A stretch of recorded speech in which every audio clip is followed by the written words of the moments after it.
श्री शिवाय नमस्तुभ्यं प्रिय दोस्तों। आप सभी लोग जानते हैं कि 1 अगस्त 2025 यानी शुक्रवार को पड़ रही है अष्टमी तिथि। और दोस्तों, यह वह तिथि है जो सावन मास में पड़ने वाली सबसे बड़ी तिथि अष्टमी तिथि है और इसका बहुत ही बड़ा और विशेष महत्व होता है। पूज्य गुरु जी ने कहा है कि अगर कभी भी मौका लग जाए तो आप लोगों को पीपल के पत्ते पर राम लिखकर बहुत छोटा सा उपाय करना है। इन दोनों का संयोग बहुत ही कम आता है। इसी के साथ में गुरु जी ने अपनी शिव पुराण कथा में बताया है कि इस दिन आपको एक पीपल के पत्ते पर राम वाला उपाय तो आपको अवश्य ही करना चाहिए, क्योंकि ऐसा दिन पूरे साल में सिर्फ एक ही बार आता है। और दोस्तों, आप सभी लोग जानते हो कि शुक्रवार का अगर सबसे बड़ा कोई उपाय है तो वह पीपल के पत्ते पर राम वाला उपाय। तो दोस्तों, शुक्रवार के दिन आप लोगों को इस पीपल के पत्ते पर राम लिखकर बहुत छोटा सा उपाय करना है। बहुत सारे लोग होंगे जिन लोगों ने इस उपाय को ना किया हो, मतलब पूरा साल निकल गया, उन्होंने किसी भी दिन इस पीपल के पत्ते पर राम वाला उपाय को ना किया हो। पर दोस्तों, आपके पास एक पहला मौका बचा हुआ है जो कि 1 अगस्त 2025 शुक्रवार के दिन है। इस दिन आप लोगों को इस वाले उपाय को जरूर कर लेना है। भले ही आपने पूरे महीने भर इस उपाय को ना किया हो, पर अगर आपने इस सावन महीने के शुक्रवार के दिन अगर इस वाले उपाय को कर लिया तो आपको इस उपाय को करने का वह फल मिलेगा जिसकी आपने कभी कल्पना भी नहीं करी होगी। इसीलिए आप लोग इस वाले उपाय को एक बार जरूर कर लेना है ताकि आप लोगों के हाथ से यह मौका ना जा सके और आपको इस उपाय को करने का फल मिल सके। दोस्तों, यह उपाय पंडित जी ने अपनी अभी की ही श्री शिव महापुराण की कथा में बताया है। जी, इस उपाय को आज हम आपको बहुत अच्छे से समझाने वाले हैं। इस वीडियो को देखने के बाद इस उपाय को समझने के लिए आपको कोई और वीडियो को देखने की जरूरत नहीं पड़ेगी। तो चलिए दोस्तों, उपाय को शुरू करते हैं। देखिए, इस सावन महीने के शुक्रवार के दिन यह इतना खास होता है, इतना महत्वपूर्ण होता है। देखा गया है कभी कभी बड़े बड़े पूजा पाठ अनुष्ठान से जो मनोकामना पूर्ण नहीं होते, वह सावन महीने की शुक्रवार के दिन एक छोटे से उपाय करने से ही आपकी मनोकामना पूर्ण हो जाती है। और बहुत सारे लोगों ने इस उपाय को किया भी है और उनको इस उपाय को करने का फल भी जरूर मिला है। अगर आप लोग भी इस उपाय को करना चाहते हैं तो आप इस उपाय को पहले अच्छे से समझ लेना, सुन लेना, उसके बाद करना। आपको इस उपाय का फल जरूर मिलेगा और इस उपाय को कर लेने से आपके घर में चाहे किसी भी प्रकार की दुख और समस्या क्यों ना चल रही हो, आपको उसका कारण भी नहीं पता है कि भाई यह समस्या किस कारण से चल रही है। उसका कुछ भी कारण हो सकता है, जैसे पितृदोष हो सकता है या किसी भी तरह का मंगल दोष भी हो सकता है। तो इस दिन आप लोगों को यह वाला उपाय कर लेना है। ये एक ऐसा उपाय है जिस उपाय को अगर किसी विशेष दिन पर किया जाए तो भाई उस विशेष दिन का जो है वह तो हमें मिलता ही मिलता है। पर हमने उस दिन पर इस उपाय को किया है तो हमें उससे भी बड़ा फल मिलता है और फल बहुत जल्दी मिलता है, क्योंकि आप इस उपाय को बहुत ही बड़े और विशेष दिन पर कर रहे हो। तो चलिए अब उपाय के बारे में बात करते हैं, लेकिन उससे पहले आप लोगों को यह जानना आवश्यक है कि आखिर यह उपाय किस समय करना है, किसको करना है और कैसे करना है। तो चलिए हम आगे आपको वीडियो में एक एक करके बता देते हैं। लेकिन उससे पहले अगर आप लोग हमारे चैनल पर पहली बार आए हैं या फिर मेरी आवाज आज पहली बार सुन रहे हैं तो हमारे चैनल को सब्सक्राइब जरूर कर लेना और इस वीडियो को लाइक करके कमेंट बॉक्स में श्री शिवाय नमस्तुभयम ओम नमः शिवाय जरूर टाइप कर देना।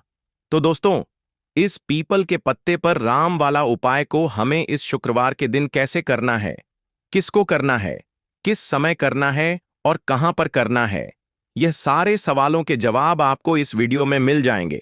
और जो यह वीडियो देखेगा भाई, उसको पीपल के पत्ते पर राम वाला उपाय जरूर करना चाहिए, क्योंकि इस दिन पीपल के पत्ते का भी बहुत ही बड़ा और विशेष महत्व होता है। आ जाए पीपल के पत्ते पर राम वाला उपाय की, तो यह सोने पर सुहागा वाली बात हो जाती है और यह एक बहुत ही बड़ा उपाय हो जाता है इस शुक्रवार का। तो अब दोस्तों, इस पीपल के पत्ते पर राम वाला उपाय को आखिर करना किसको है, सबसे पहले हम लोग वह बात जान लेते हैं। तो देखो, घर की जो बड़ी माताएं बहनें होती हैं, उन माताओं बहनों में से कोई भी एक बड़ी माता बहन इस वाले उपाय को कर सकती है। और दोस्तों, अगर आप चाहे तो अपने घर में से सभी सदस्यों को भी इस उपाय को करवा सकते हैं। अगर किसी व्यक्ति की खुद की कोई मनोकामना है, खुद की कोई दुख और परेशानी है जो कि वह अपने लिए ही करना चाहता है, इस वाले उपाय को तो वह खुद अपने लिए भी कर सकता है। बाकी अगर कोई घर में से ऐसा है जो कि अपने पूरे घर परिवार की सुख और शांति के लिए यह वाला उपाय करना चाहता है, तो भाई वह भी कर सकता है। उसमें भी कोई दिक्कत वाली बात नहीं है। कहने का मतलब यह है कि इस उपाय को हर एक सदस्य भी कर सकता है और पूरे घर परिवार के सदस्य के लिए घर की बड़ी माताओं बहनों में से कोई एक माता बहन भी कर सकती है।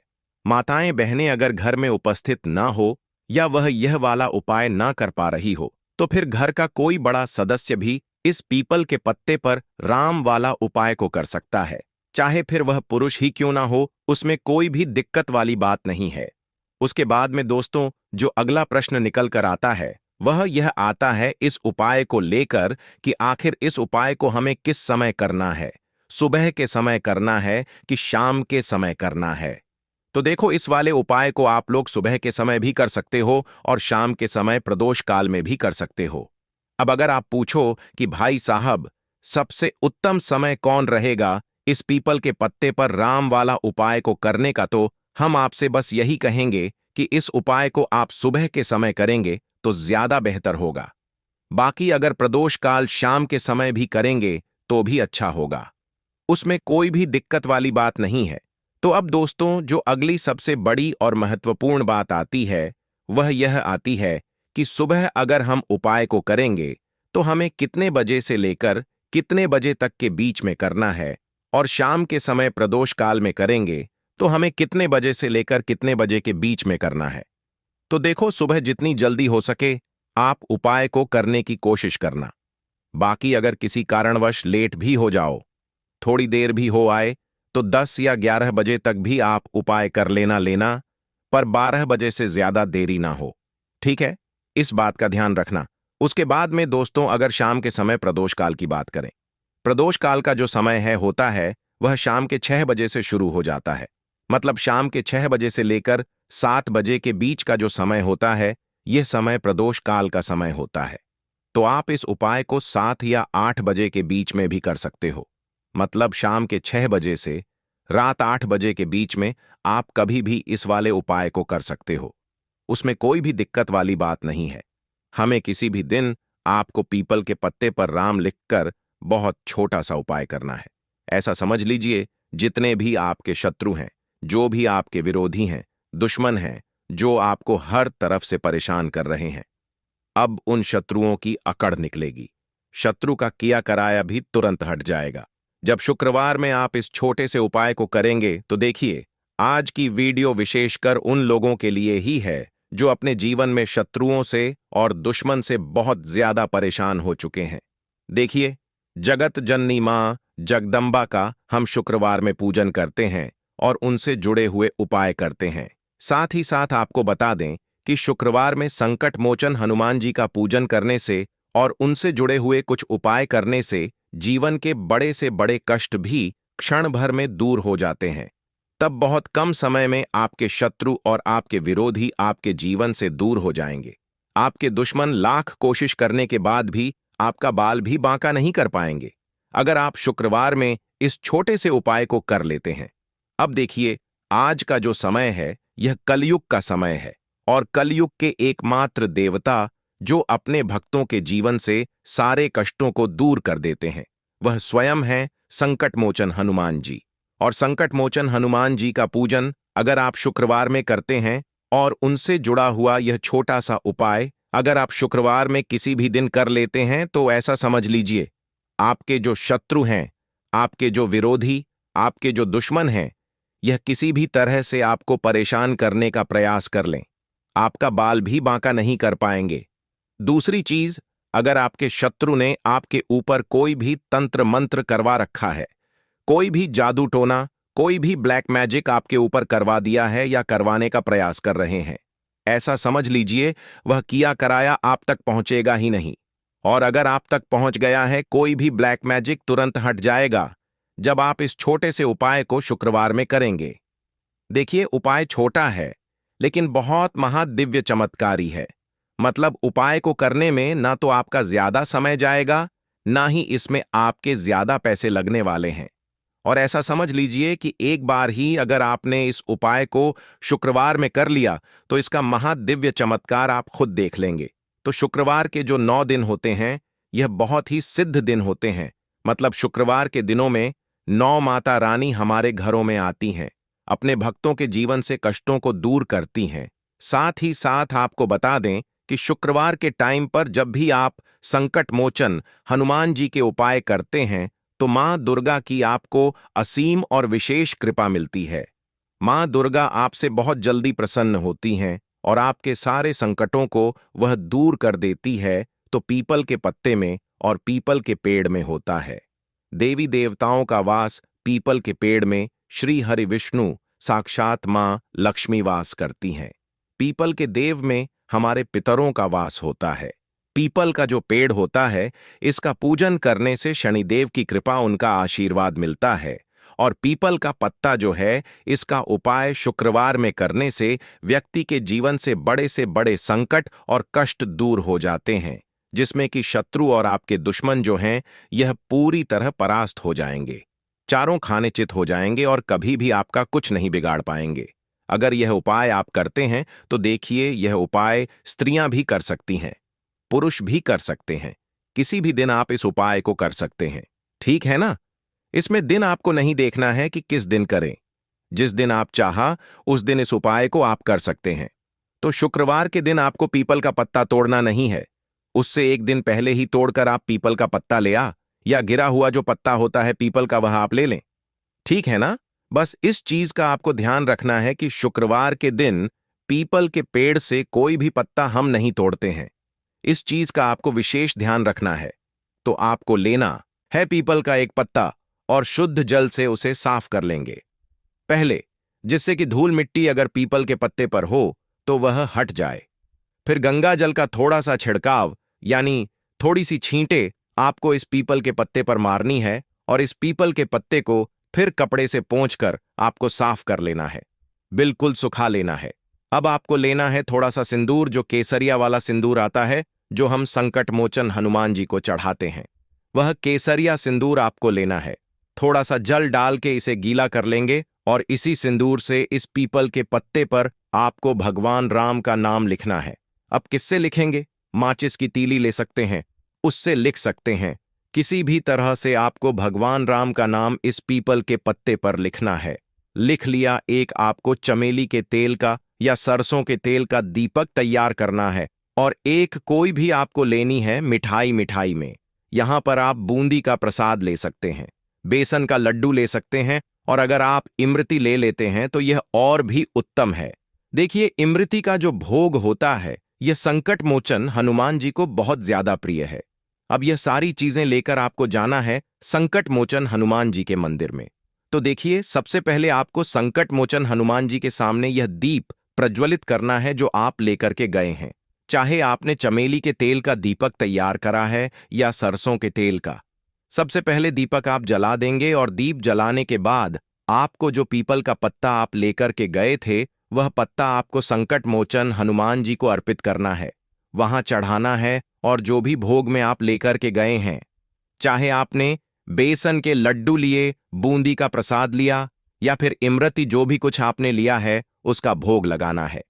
और संकट मोचन हनुमान जी से आपको प्रार्थना करनी है कि हे जगत का कल्याण करने वाले संकट मोचन हनुमान जी, संकटों को हरने वाले मेरे जीवन से शत्रु और दुश्मनों को भी दूर कर दीजिए। शत्रु का किया कराया तंत्र मंत्र सब कुछ हट जाए, ऐसी कृपा मुझ पर कीजिए। इस तरह से आपको प्रार्थना करनी है और 108 बार जय श्री राम जय सीताराम, जय श्री राम जय सीताराम, जय श्री राम जय सीताराम, इस तरह से आपको जयकारा लगाना है, क्योंकि भगवान राम का नाम संकट मोचन हनुमान जी को सबसे ज्यादा प्रिय है। तो जयकारा लगा देंगे। और देखिए, अगर एक बार हनुमान चालीसा पढ़ पाए तो आप एक बार हनुमान चालीसा ऐसा जरूर पढ़ें, ठीक है ना। ज्यादा बार नहीं तो एक बार जरूर पढ़ें। जयकारा तो आपको बिल्कुल से लगाना है। और इस छोटे से उपाय को किसी भी दिन कर लीजिए, सुबह कर लीजिए, शाम को कर लीजिए, और किसी भी दिन, जैसे शुक्रवार की तिथि जो होती है ना, ये बहुत बड़ी होती है, आप उस दिन भी इस उपाय को कर सकते हैं। जरूर से करें। शत्रुओं और दुश्मन आपके जो विरोधी हैं, ये पूरी तरह चारों खाने चित हो जाएंगे और आपका बाल भी वहां का नहीं कर पाएंगे। तो देखिए, इस उपाय को आप 9 दिन भी कर सकते हैं, 2-3 बार भी कर सकते हैं। अगर आप ज्यादा बार नहीं कर पा रहे हैं तो एक बार आपको इस उपाय को जरूर से करना चाहिए।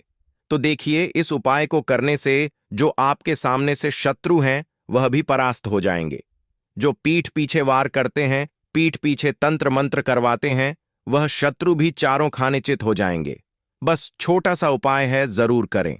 तो देखिए, अब बात कर लेते हैं अपने एक बहुत छोटे से उपाय की, जिसे शुक्रवार में करने से आपकी हर मनोकामना पूरी हो जाती है।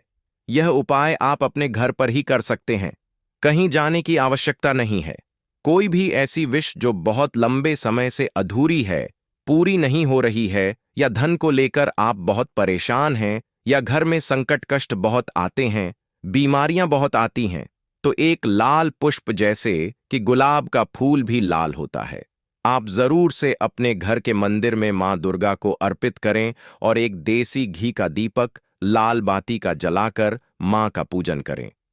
शुक्रवार में अगर लाल रंग से जुड़ा हुआ यह उपाय आप करते हैं, आपकी सारी मनोरथ, सारी मनोकामनाएं मां पूरा कर देंगी, क्योंकि लाल रंग मां दुर्गा को बहुत प्रिय है। लाल पुष्प और लाल रंग की बाती का दीपक आपकी बड़ी से बड़ी मनोकामना को भी पूरा कर देगा। शुक्रवार में यह उपाय आप किसी भी दिन कर सकते हैं। दूसरे उपाय कि हल्दी वाला जल आपको अपने घर में किस जगह पर डालना है और उपाय को कैसे करना है, और कैसे यह हल्दी वाला जलते सावन महीने का शुक्रवार के दिन जब आप अपने घर में डालते हैं, छींट है, उपाय को करते हैं, तो सीधे सीधे मां लक्ष्मी आपसे प्रसन्न होकर आपके घर में आती हैं और श्री हरि विष्णु के साथ आती हैं। स्थिर लक्ष्मी का आपके घर में वास होता है। कहने का मतलब है कि फिर कभी भी मां लक्ष्मी आपके घर को छोड़कर नहीं जाती है। जो लोग कहते हैं कि हमारे घर में धन तो आता है लेकिन चला जाता है लेकिन फिजूल खर्ची बहुत है। धन तो घर में आता है, लेकिन तिजोरी कभी धन से भरी नहीं रहती है, खाली हो जाती है। तो 90 पर लोग ऐसे होते हैं जिनके जीवन में यह समस्या होती है कि हमारे घर में स्थिर लक्ष्मी का वास नहीं है। देखिए, हम सभी चाहते हैं ना कि मां लक्ष्मी और श्री हरि विष्णु हमेशा हमारे घर में रहे, उनका आशीर्वाद बना रहे, हम हमारे जीवन के जितने भी दुख हैं उनका सामना जो है बहुत आसानी से कर सके। देखिए, जब व्यक्ति के पास पैसा नहीं होता है ना, तो वह बहुत सारे कष्ट दुख उसके जीवन में जब आते हैं उनका सामना भी नहीं कर पाता है, और जब उसका आर्थिक पक्ष मजबूत होता है तो बहुत सारी समस्याएं उसे अपने जीवन में जो आती हैं वह छोटी लगती हैं। लेकिन अगर पैसा भी पास नहीं है दोस्तों,